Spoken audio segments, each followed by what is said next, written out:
Consistent and appropriate supervision of children at all times is critical for all staff to understand. Children's safety and well-being is at the heart of appropriate and intentional supervision.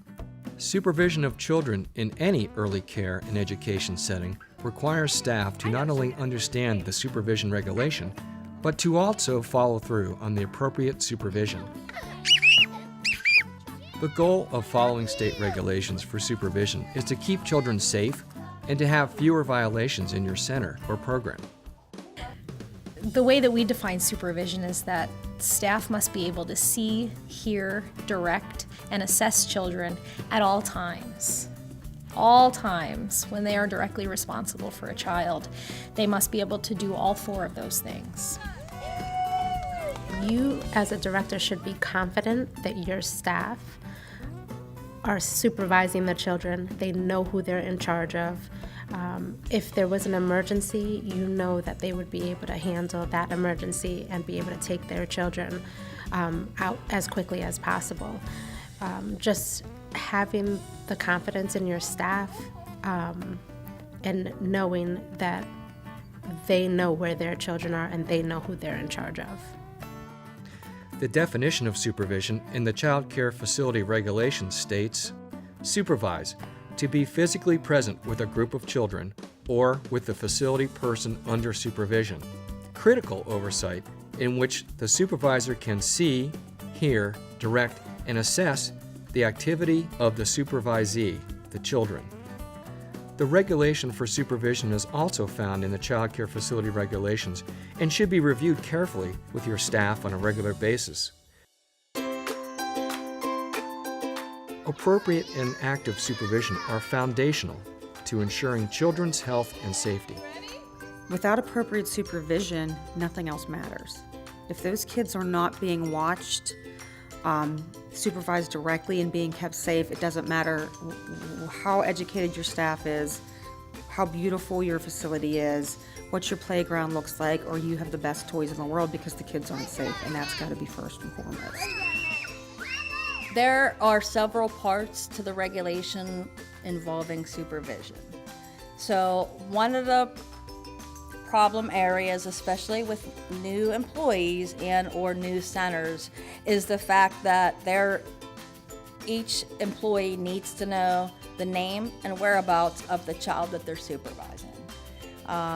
There are several ways to accomplish that, and again, each facility kind of needs to find their own way to accomplish that.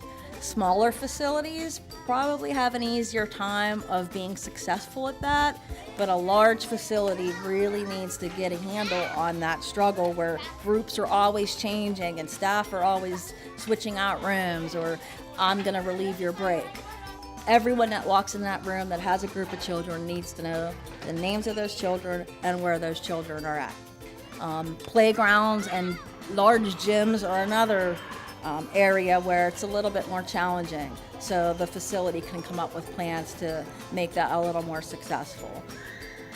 In order to understand the supervision regulation better, it's important to understand how and when supervision occurs. Supervision occurs in the classroom, at transition times like coming in from outdoors, 4, Gavin 5, and Libby 6. Going to meals, or when changing activities, when transporting children or going on a field trip, and when swimming or during water activities. You do need to know what's going on. You do need to know where your kids are. You have to be very comfortable with who you're in charge of and where your children are. If you're asked, who's in your assigned group, and you're like, yeah, they were just here, and you're questioning, then you're not engaging with them and you're not supervising them. And not to say that who you're in charge of or your group has to be the children that you're with the entire day.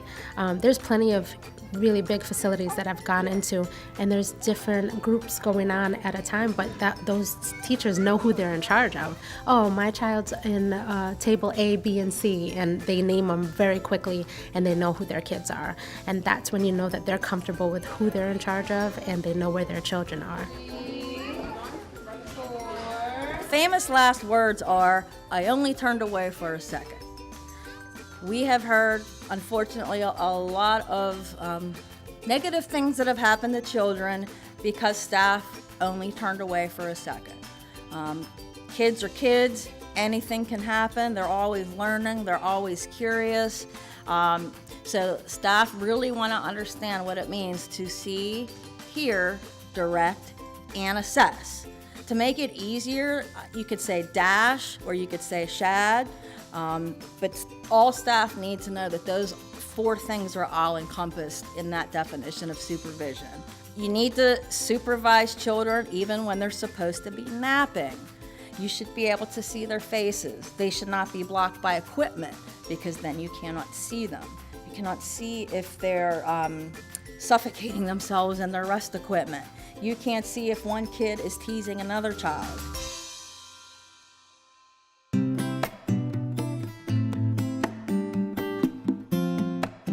Some important aspects of supervision include the director monitoring their staff for the supervision process. For example, the director thinks of ways to proactively address issues. Every day at 1 o'clock, several part-time staff begin their workday to relieve several full-time staff for breaks.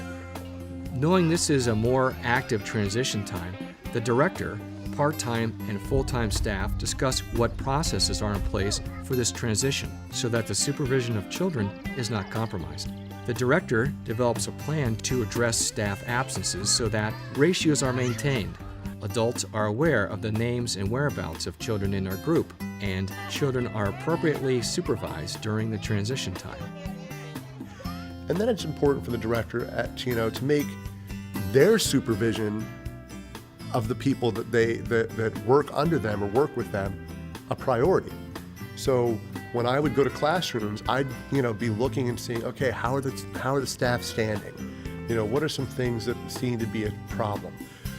Playground time. Boy, are they congregating in one area with the staff congregating in one area together? And if they are they, is it, touching base and moving away, or is it, are they there having longer drawn out conversations that may pull away from their supervision? And then helping work with staff so that they see that, they understand that, and they know the value of making sure that their attention is where it needs to be.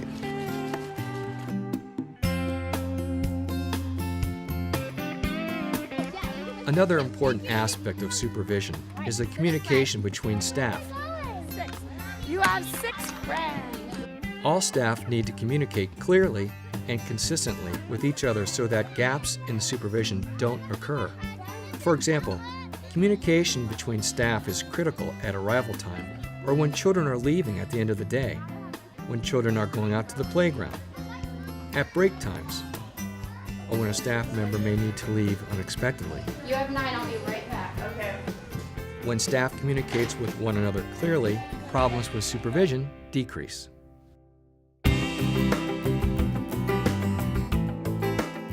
Lack of supervision occurs when staff members are distracted by conversations with other staff, use cell phones or headphones during nap time, are not attending due to fatigue, may not know or understand the procedures or expectations from the center, spend too much time talking to parents when parents are picking up or dropping off children.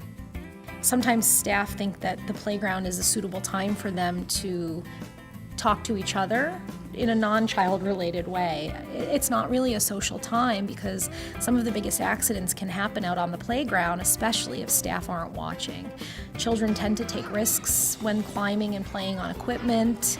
Issues can arise just with social interactions with children that really need to be taken care of by staff with proper supervision. If we see staff congregated all together on the playground, oftentimes there's equipment in between them and children and they can't really properly supervise those children. We encourage staff to save those conversations for a staff room or after work and do walk laps of the playground. It gets staff some exercise while they're out there, but it does allow them to have a 360 view of the playground if they're actively walking and engaging with the children as well. Staff on cell phones now has become an issue where they're not paying attention to the children because they may be on social media, they may be checking their email or texting somebody, even just taking a phone call on a personal cell phone. And that's a lapse of supervision because they aren't giving their full attention to the children that they're directly responsible for. If we walk into a classroom and see a staff person sitting on a cell phone, sending out text messages or doing whatever they may be doing and not giving the children their full attention, we can issue a violation for supervision.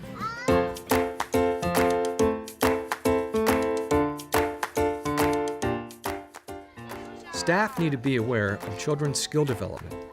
Staff also needs to be aware of children's interest and excitement in testing their abilities and skills in both indoor and outdoor settings. Many children will challenge their abilities on playground equipment. Even if the highest safety standards for playground layout, design, and surfacing are met, serious injuries can happen if children are left unsupervised. Adults who are involved, aware, and appreciative of young children's behaviors are in the best position to safeguard their well-being. Active and positive supervision produces the best outcome for children. One of the things that we encourage with providers is active supervision or positive supervision. Being aware of where you're at in the classroom so that you can make sure that you can see all of the children, especially if you're by yourself in the classroom. If you and an additional staff person may be in this classroom together, we encourage staff not to be standing next to each other having a conversation unless it's about a child in the classroom or something that you need to take care of in the classroom. We encourage staff to be on opposite sides of the classroom so that they can have a good view of what is occurring, and whether it's the classroom or even especially on the playground. Equipment such as shelving in a classroom or playground equipment outside can obstruct a staff person's view. And so making sure that you're walking around if you are by yourself out on the playground with children, or even in the classroom, especially at nap time, to make sure that you can see all of the children and know exactly what's going on. Supervision is critical to children's health and safety. Caregivers who follow best practice provide positive, intentional, and active supervision for children. Remember to review this important information with your staff.